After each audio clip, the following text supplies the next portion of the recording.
오늘 본문에 있는 말씀을 가지고 십자가는 구원이요 하나님의 능력이다라는 제목으로 우리가 잠시 은혜를 나누고자 합니다. 그럴 때에 십자가의 도를 깨닫고 또 우리 교회가 십자가의 도로 풍성하고 말씀이 흥황함으로 인하여서 날마다 부흥성장하는 교회가 되기를 주님의 이름으로 소망합니다. 자, 2009년도 오래전 얘기죠. 2009년도면 첫해 1월 2일 미국의 뉴욕타임스에 한국의 성형수술에 대한 기사가 나온 적이 있었는데 그 제목이 경제가 한국의 성형수술 욕구를 잠재우다라는 거였습니다. 아마 IMF가 끝나고 10여 년 정도 되었는데도 불구하고 경제가 회복되지 않았어요. 지금도 코로나19가 끝났는데 경기가 회복이 안 되고 있습니다. 심지어는 IMF 때보다도 더 어렵다라고 말들을 하고 있고 지금도 살아남았다고 하는 거 기적이다. 이렇게 살아있는 것이 용합니다라고 얘기할 정도로 경기가 어렵다라고 하는 거죠.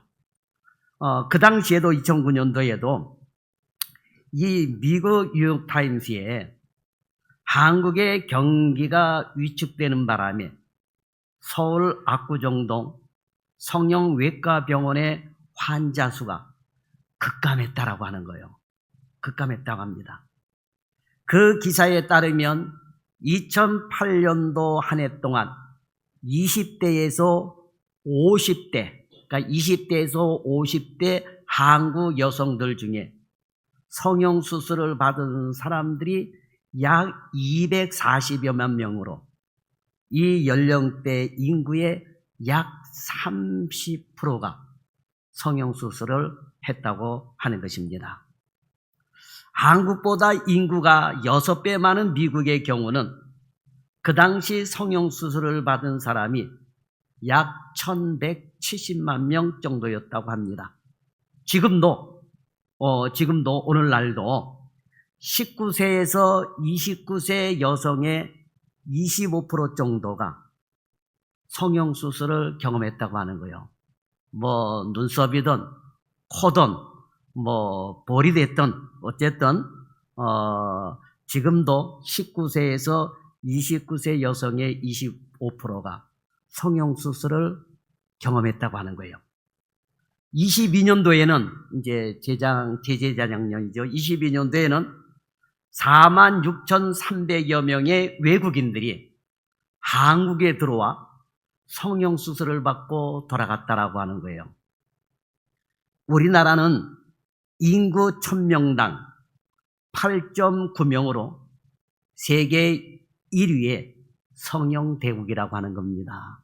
그러니까 성형수술도 세계 1위, 자살률도 세계 1위, 거의 이혼율도 세계 1위. 하여튼 순위 안에 들어가는 것들이 굉장히 이렇게 많죠. 자, 물론 성형수술을 해서 아름다워지고자 하는 욕구를 그 누가 말리고 또 손가락질을 하겠습니까? 아름다움을 추구하고 보기에 좋은 것을 추구하는 것은 누구에게나 있는 욕구다라고 하는 것입니다. 그러나 우리가 한 가지 생각해 보아야 할 것은 과연 우리가 추구하는 것이 얼굴에 아름다움만이 있느냐라고 하는 거예요. 과연 추구하는 것이 키가 크고 얼굴에 아름다움만 있느냐. 그 전에 들은 얘기지만은 제법 많은 사람들이, 키 작은 사람들이 다리를 이렇게 자른대요. 다리를 잘라가지고 이거 조금씩 늘려간대요. 그런 얘기 들어보셨어요? 키 크게 하려고. 야, 그래가지고 키를 5cm, 10cm, 이렇게 조금씩, 그게 얼마나 여러분 고통스럽겠습니까? 물론, 키 크고, 멋있고, 예쁘고자 하는 것, 누가 뭐라 그러겠습니까? 그러나, 우리가 한 가지 생각해 봐야 할 것은, 과연 우리가 추구하는 것이 키만 크고, 얼굴의 아름다움만 있느냐라고 하는 거예요. 자, 이런 말이 있죠. 얼굴만 이쁘다고 여자냐? 뭐가 고와야? 그지? 마음이 고와야 여자지. 그죠? 노래도 있잖아요. 그죠? 얼굴만 이쁘다고 여자냐? 마음이 고와야 여자지. 라는 말이 있습니다.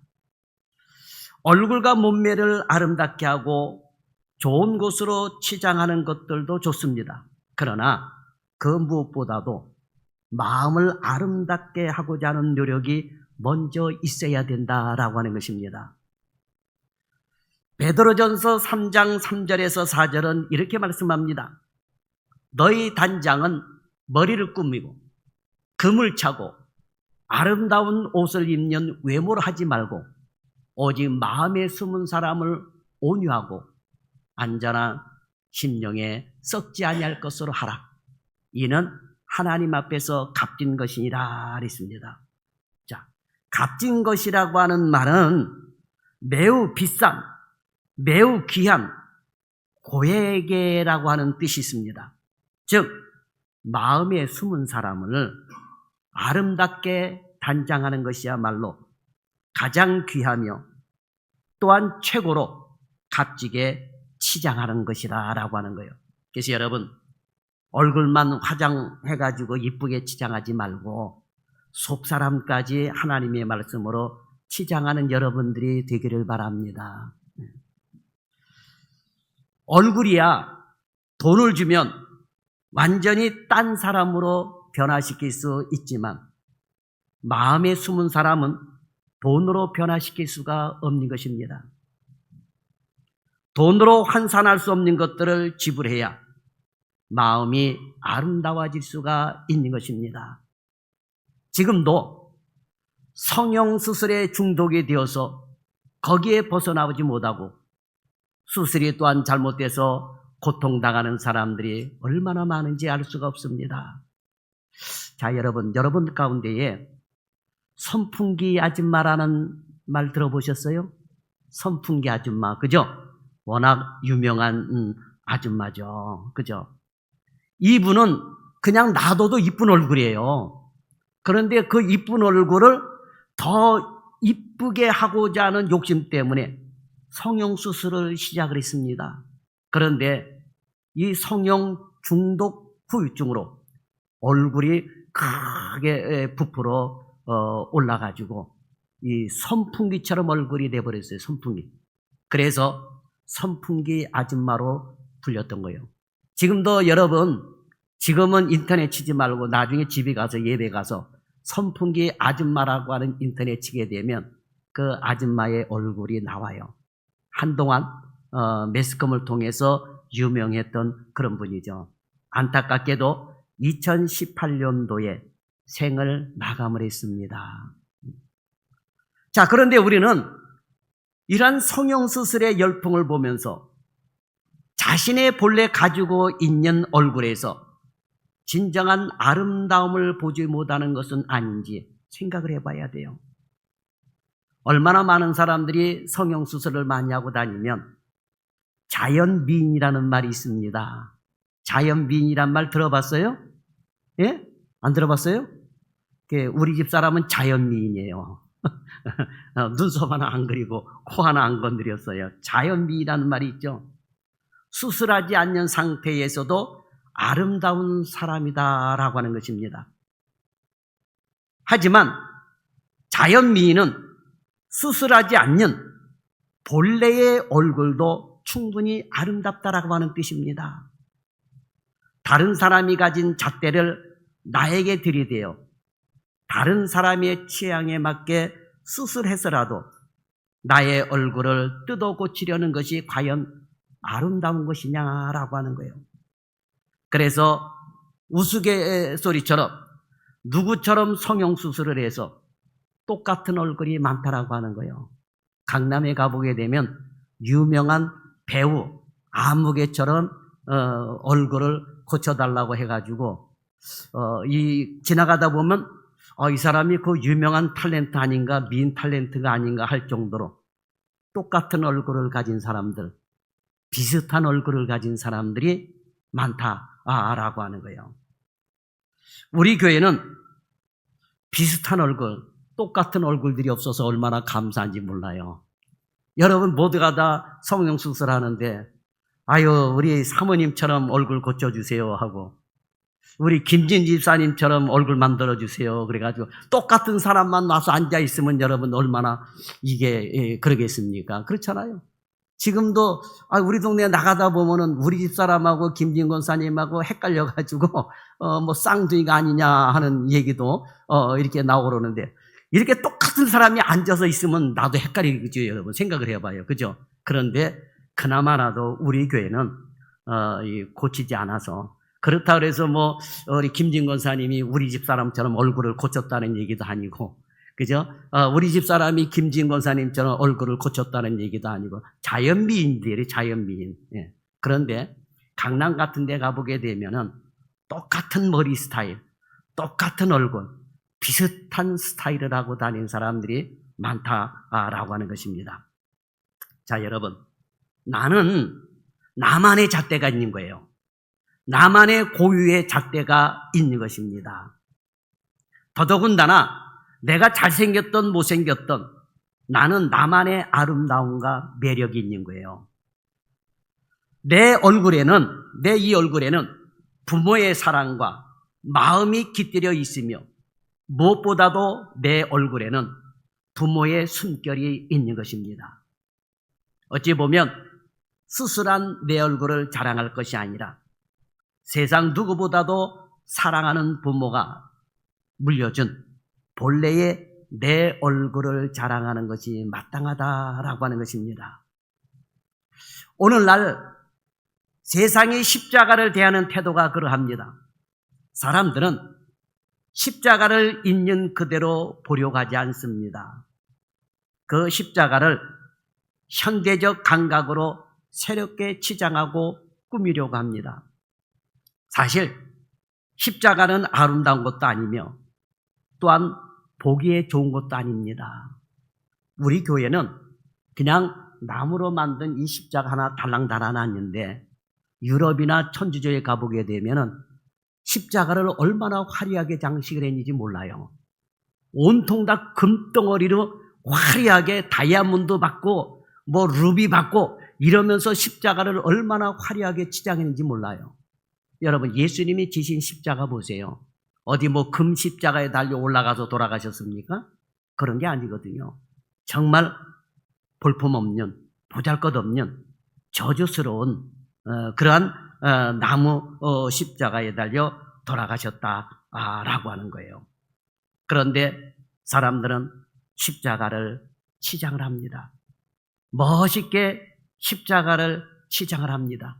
그리고 그 십자가에 불이 들어와야 돼요. 우리 교회도 십자가의 뒤에 불을 놓고 이렇게 하기도 했습니다만은 어쨌든 십자가를 자꾸만 사람들은 장식을 하려고 그럽니다. 근데 여러분 사실 십자가는 아름다운 것이 아니며 또한 보기에 좋은 것도 아닙니다.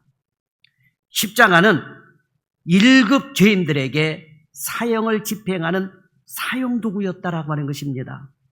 때문에 십자가에 달린 자는 온몸에 있는 물과 피를 다 흘리기까지 오랜 시간 동안 고통을 받아야 했으며 더불어 벌거벗은 몸으로 사람들에게 수치를 받아야 됐다라고 하는 것입니다. 십자가에 달려 죽는 사람들은 거의 다 이 벌거벗은 몸이에요. 벌거벗은 몸으로 수치를 드러내고 십자가에 못 박혔다라고 하는 거예요. 추운 날이 되었던 더운 날이 되었던 뭐 파카 잠바를 입고 멋있는 뭐 패션 옷을 입고 십자가에 달려 죽는 것이 아니었다라고 하는 것입니다. 그리고 지나가는 사람들마다 십자가에 달린 사람을 조롱하고 힘을 뱉었던 것입니다. 그런데 그런 참혹한 십자가가 오늘날에는 멋있는 장식으로 변모를 했다라고 하는 것입니다.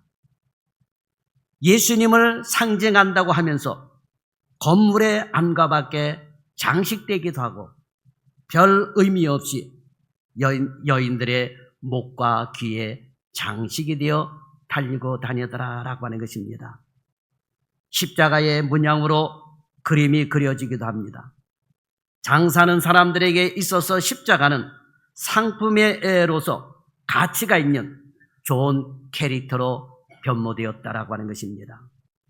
본래 보기 좋은 것이 아닌 것을 사람들은 보기 좋게 하기 위하여 십자가의 의미를 아름답고 숭고한 예술로서 그 모습을 변형시켰다라고 하는 것입니다. 어떤 이는 이러한 것들로 인해 예수님이 증거되니 좋지 않느냐라는 말도 합니다. 그러나 그러한 장식된 십자가를 통해서는 십자가 위에서의 예수님을 바로 그려볼 수가 없다라고 하는 것입니다. 오늘날 여러분 교회 안에 보세요. 우리 강단은 그나마 순수합니다. 본래 하나님은 제단 만들 때에 자연 있는 그대로 다듬지 말고 그냥 하라고 그랬던 거예요. 그런데 우리는 강단도 얼마나 화려합니까? 그저 유리 강단이나 또는 나무로 멋있게 강단을 짜고 또는 원목으로 그냥 강단을 얼마나 멋있게 짜는지 몰라요. 그리고 뒤에다가는 화려한 십자가를 걸어놓고 있다라고 하는 것입니다. 순수함을 잃어버릴 때가 너무나도 많더라라고 하는 거예요. 바울은 갈라디아서 3장 1절에서 어리석도다. 갈라디아 사람들아, 예수 그리스도께서 십자가에 못 박히신 것이 너희 눈앞에 밝게 보이거늘 누가 너희를 꾀더냐 그랬어요. 그러니까 예수님이 지신 십자가, 우리 눈앞에 밝게 보이는 이 십자가를 바로 볼 수 있는 눈을 가져라 라고 하는 거예요. 그러면 예수님이 지신 십자가가 어떤 십자가일까요? 첫째로 예수님이 지신 십자가는 고난의 십자가입니다. 자, 여러분, 지금 여러분의 목에 걸려있는 십자가가 고난의 십자가요, 고통의 십자가요, 그러면 계속 걸고 다닐까요? 벗어버릴까요? 대다수 벗어버릴 거예요, 여러분.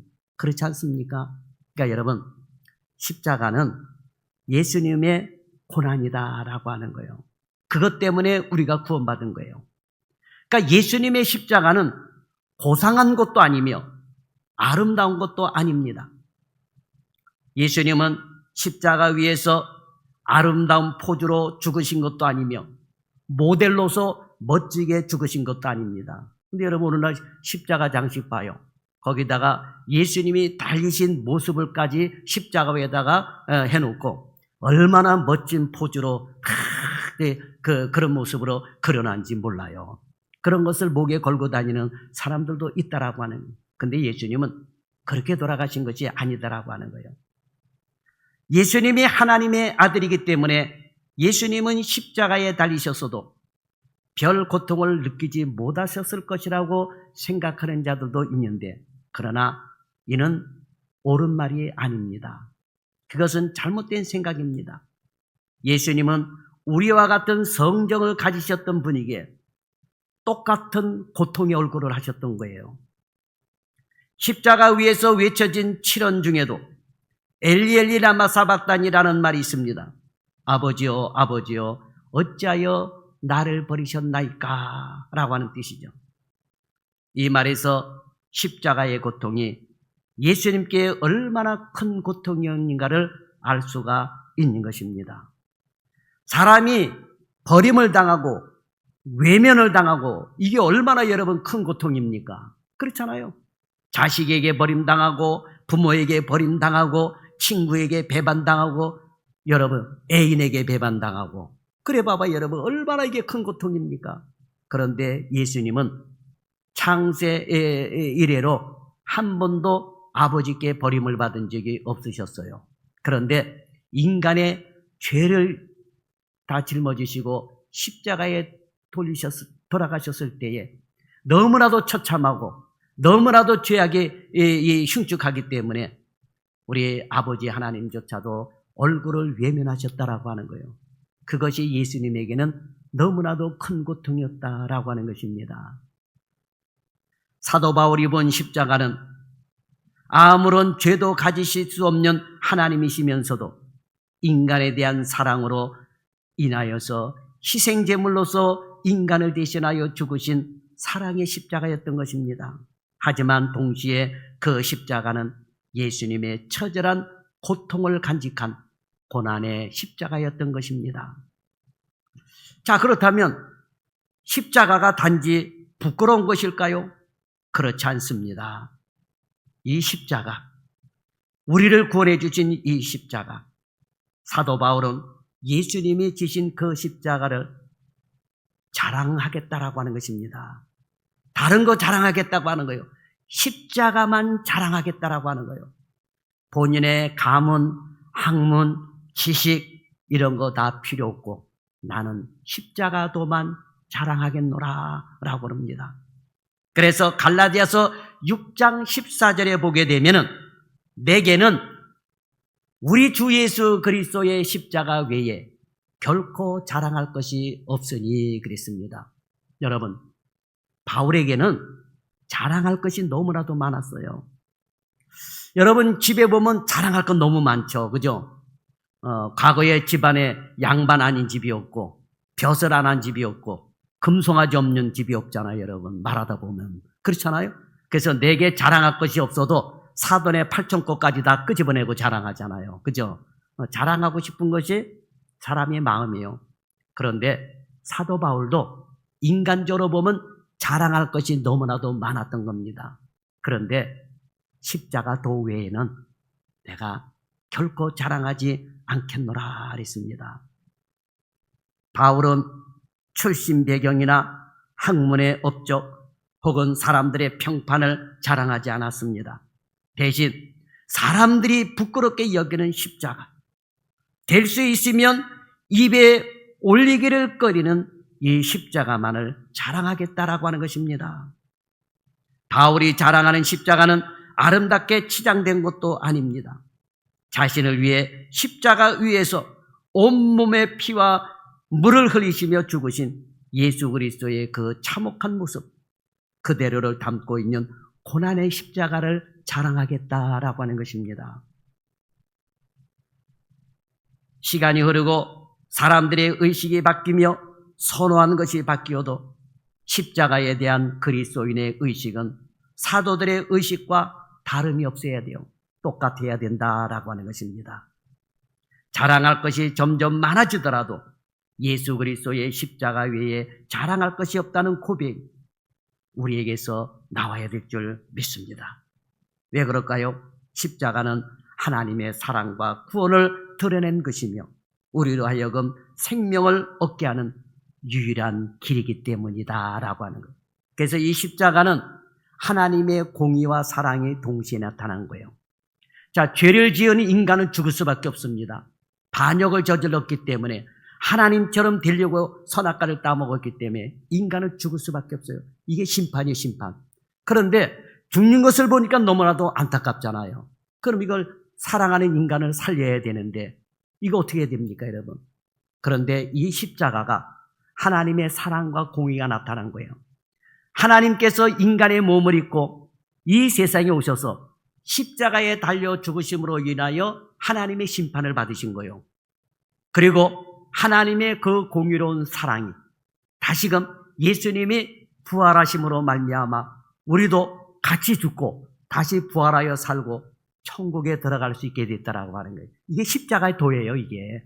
그래서 여러분, 교회는 십자가를 믿기 때문에 십자가의 도를 위해서 십자가를 걸어놓은 거예요. 그러니까 이단이나 사이비들은 이 십자가의 도를 부정하기 때문에 제일 먼저 십자가를 떼버리는 거예요. 이단과 사이비들은 그런 거예요. 그래서 예수님이 십자가에 달려 돌아가신 것을 부정하고 있는 것입니다. 그래서 여러분, 우리가 심판받고 구원받는 유일한 길은 바로 이 십자가의 도다라고 하는 거예요. 그 다음에 두 번째로 예수님이 지신 십자가는 저주의 십자가였습니다. 저주받는 거예요. 자, 여러분이 지금 지고 다니는 십자가 저주받는다 그런다면 당장에 벗어버릴 거예요, 여러분. 그죠? 근데 예수님이 지신 십자가는 저주받는 십자가였다라고 하는 것입니다.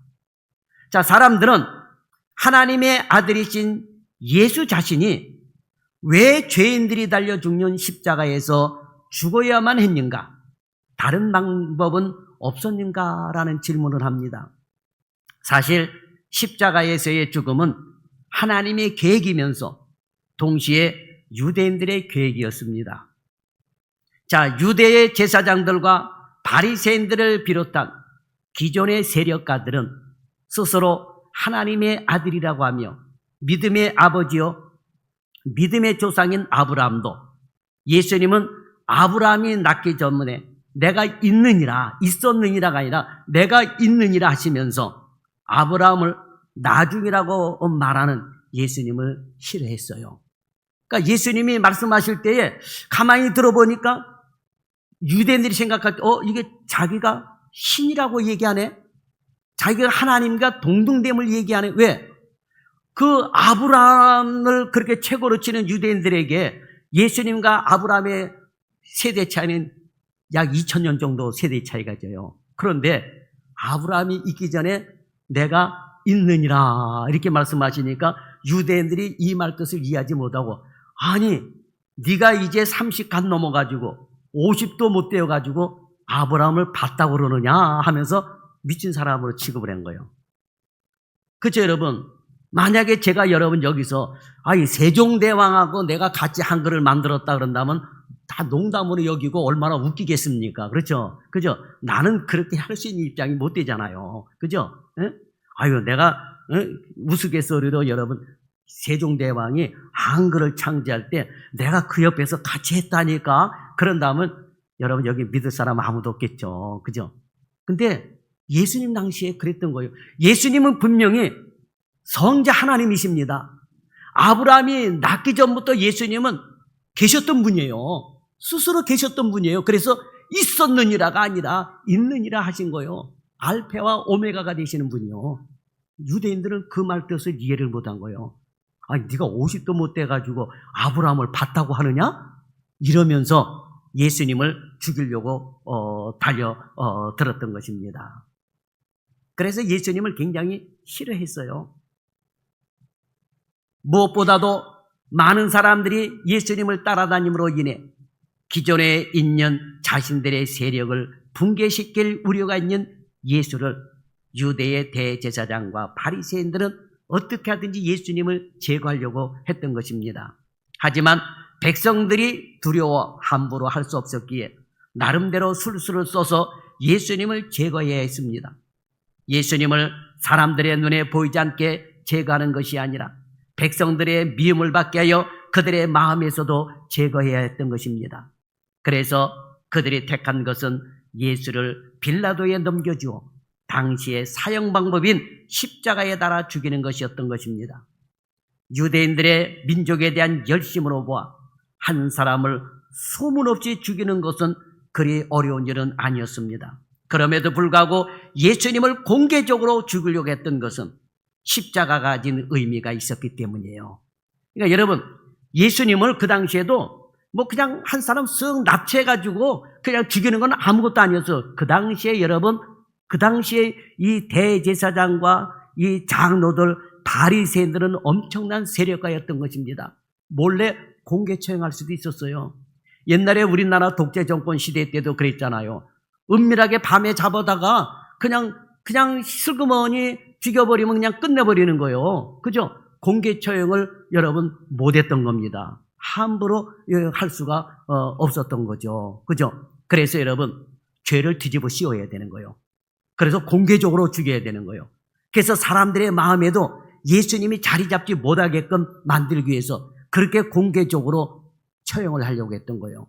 밤에 몰래 잡아왔어요. 새벽에. 그리고 죽여도 그러면 됩니다. 그런데 대제사장의 뜰 브라이드리언이라는 뜰에 예수님을 잡아다 놓고 신문을 하잖아요. 신문 안 하고 죽여도 되는 거예요.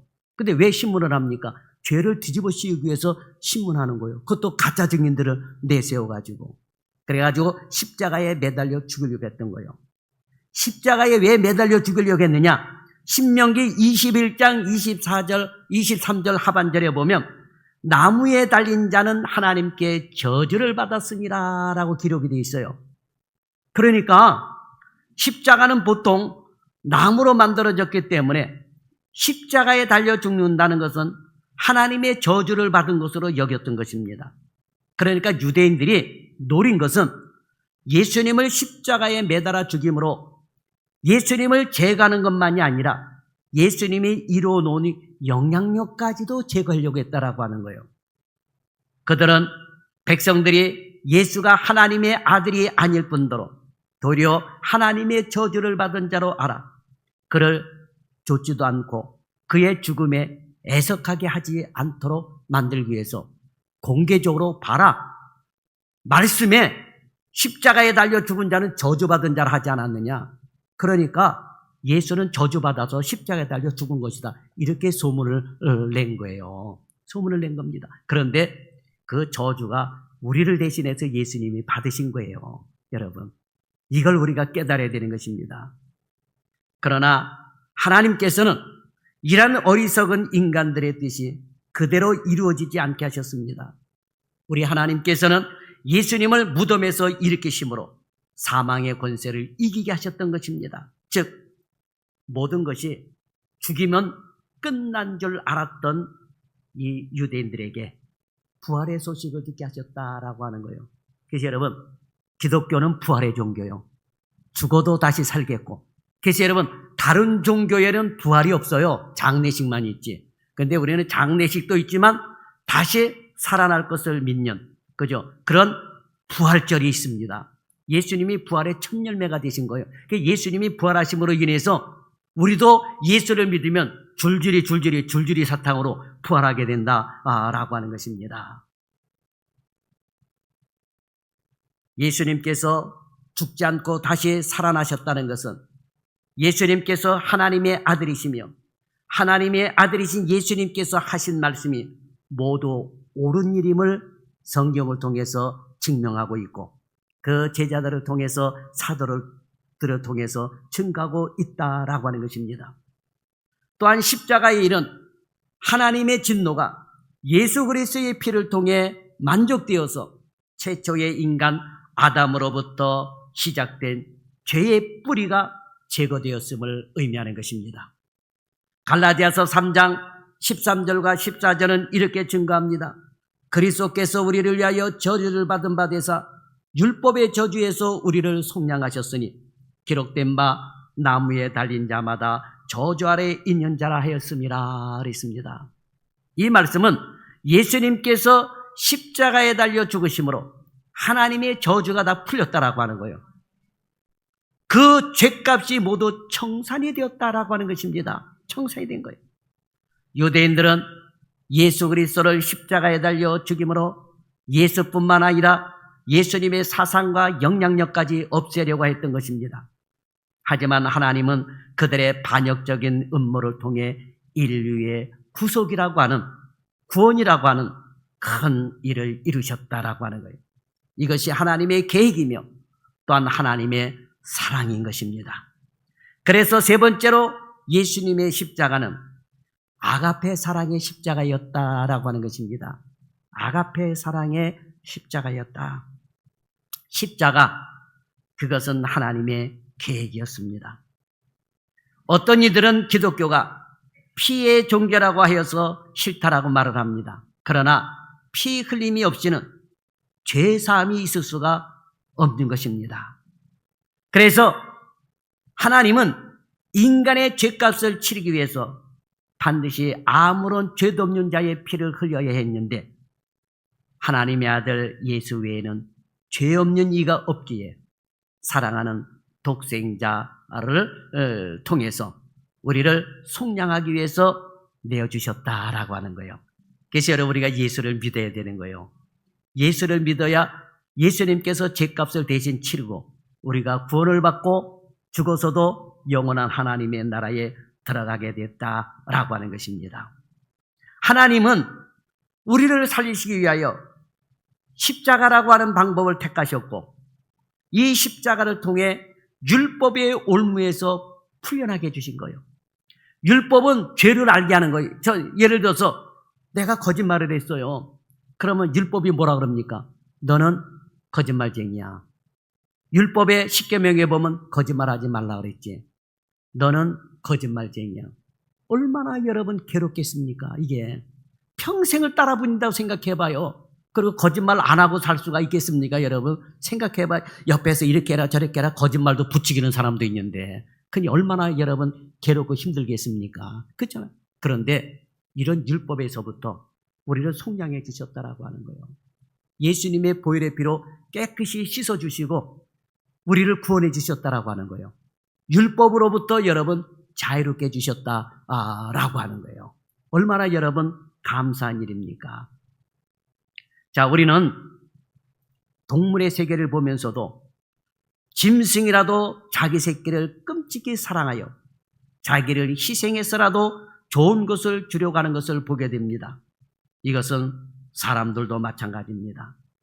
아무리 자기만 생각하는 사람이라도 자기 자식에게는 좋은 것을 주려고 합니다. 가진 것이 없더라도 자기를 희생해서 공급할 수 있다면 그렇게 해서라도 좋은 것을 자식에게 공급하려고 합니다. 그런데 창조주 하나님의 인간을 향한 사랑은 그보다 더 많습니다. 하나님은 인간이 죄와 허물로 죽은 것을 너무나 마음 아파하셨습니다. 여러분 생각을 해봐요. 우리가 태어나서 사람이 만들 때에 영원히 죽지 않고 살 수 있게끔 만드셨는데 그런데 우리는 태어나자마자 이 반역이라고 하는 이 죄의 속성을 가지고 태어난 거예요. 그래서 우리는 성장하고 커가면서 끝까지 강하게 장성하게 병들지 않고 살았으면 좋겠는데 어느덧 살다 보게 되니까 60년, 70년, 80년 살다 보게 되니까 허리가 굽게 되고 머리는 이 검은 머리가 팥뿌리가 되어버리고 또 이 허리는 점점 아파서 등이 굽어지게 되고 그리고 나도 모르게 질병이 다가오게 되고 나도 모르게 어느새 늙어가지고 얼굴에는 주름이 잔뜩 끼고 또 몸이 아프게 되면 이제 죽을 병은 걸리지 않느냐 덜컥 겁이 나게 되고 병원에 입원합니다. 그리고 여러분 사람이 죽는 거예요. 그렇잖아요 여러분. 얼마나 비참합니까? 그런데 하나님께서 이런 우리를 구원해 주시려고 예수님을 보내주셨다라고 하는 거예요. 죄의 문제를 해결하지 못하고 멸망으로 치닫는 인간을 보시면서 차마 보실 수가 없는 거예요. 그래서 하나님께서 내리신 처방, 방법이 십자가예요. 십자가입니다. 그죠? 몸 아파가지고 여러분 병원 가봐요. 의사가 여러분 처방전 주잖아요. 처방전대로 해야 된다니까. 하나님께서 처방해 주신 것이 십자가요. 그리고 하나님의 말씀이에요. 십자가를 믿고 예수를 믿고 이대로 살라, 요대로 행하라 라고 하는 거예요. 그래서 행함이 없는 믿음은 뭐라고요? 죽은 믿음이다라고 하는 거예요. 처방대로 하지 않으면 여러분 죽을 수밖에 없어요. 여러분 처방대로 해야 사는 거죠. 여러분 십자가에서 하나님은 사랑하는 아들을 죽여 그 보혈로 죄를 속량하고 택함 받은 백성을 구원해내는 것이 하나님의 우리를 향한 사랑의 표현이었다라고 하는. 근데 여기는 여러분 조건이 없어요. 누구든지 예수를 믿으면 누구든지 주의 이름을 부르는 자는 구원함을 얻는다라고 하는 것입니다. 십자가는 하나님께서 우리 인간을 얼마나 사랑하셨는지를 나타내는 징표입니다. 십자가에는 하나님의 사랑이 있으며 하나님의 자비가 있습니다. 요한복음 3장 16절에 보세요.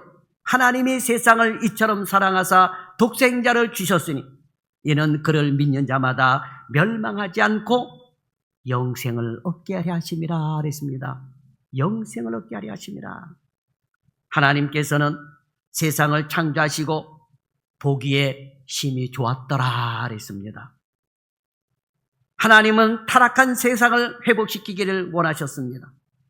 또한 우리를 사랑하셨기 때문에 하나뿐인 아들을 세상에 내어주셨다라고 하는 것입니다. 그것도 치욕의 십자가를 통해서 말입니다. 우리 주변에서 십자가를 쉽게 볼 수 있습니다. 그런데 그 십자가를 보면서 하나님의 사랑을 여러분 보십니까? 그 십자가를 보면서 아들을 죽이시지 않으면 인간을 구원할 수 없어서 그 큰 고통을 받으셨던 하나님의 괴로움이 십자가를 통해서 보이십니까? 바울은 그러한 십자가에서 하나님의 사랑을 보았다라고 하는 것입니다. 십자가의 진정한 의미를 알았던 것입니다. 그래서 바울은 오직 십자가만 자랑하겠노라 그럽니다. 에베소서 2장 1절에 보세요. 그는 허물과 죄로 죽었던 너희를 살리셨도다 하셨습니다. 온 인류는 허물과 죄로 죽은 진노의 자식이었다라고 하는 것입니다.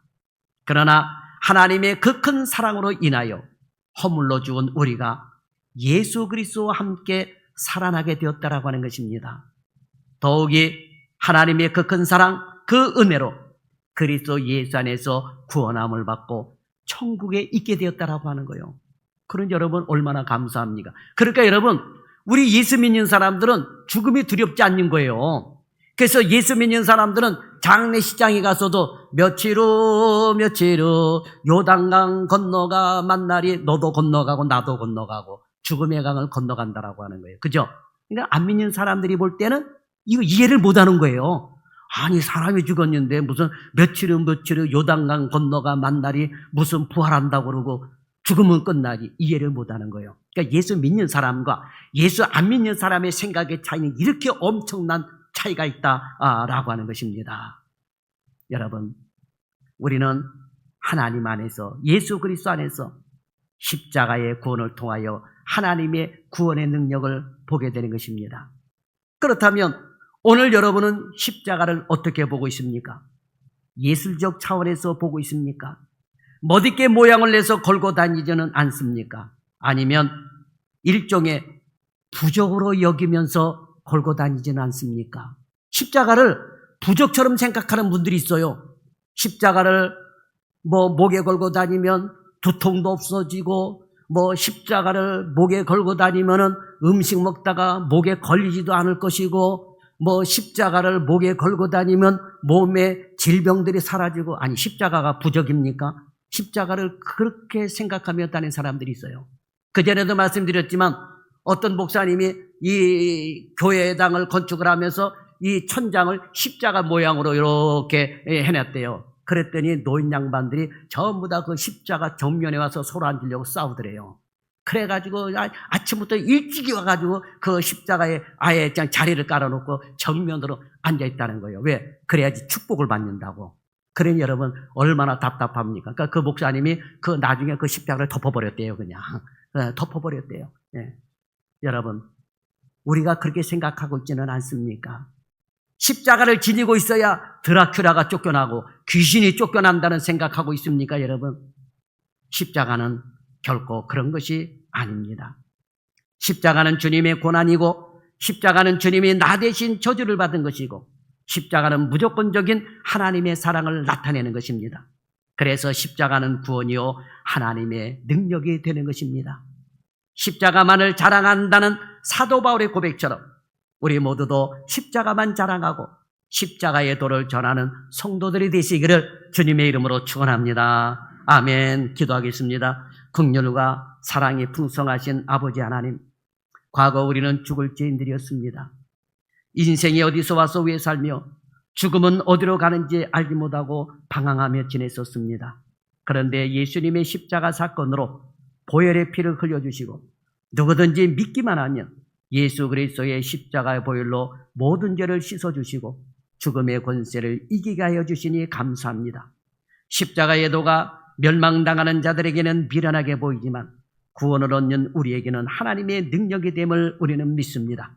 그러니 믿지 않는 가족 이웃들에게 하나님의 구원의 능력이 되는 십자가가 각 가정마다 이 지역에 나타나게 하여 주옵소서. 구원의 역사가 예수님의 십자가의 도를 믿는 믿음 안에 있사오니 우리 모두 주의 말씀을 통해 깨닫는 성도들이 되게 하여 주옵소서. 우리의 전도에 십자가가 중심이 되게 하여 주옵소서. 십자가의 도를 통해 하나님의 구원의 능력이 날마다 나타나 구원받는 성도들로 문전성시를 이루고 부흥하는 교회가 되게 하여 주옵소서. 예수님의 이름으로 기도드리옵나이다. 아멘.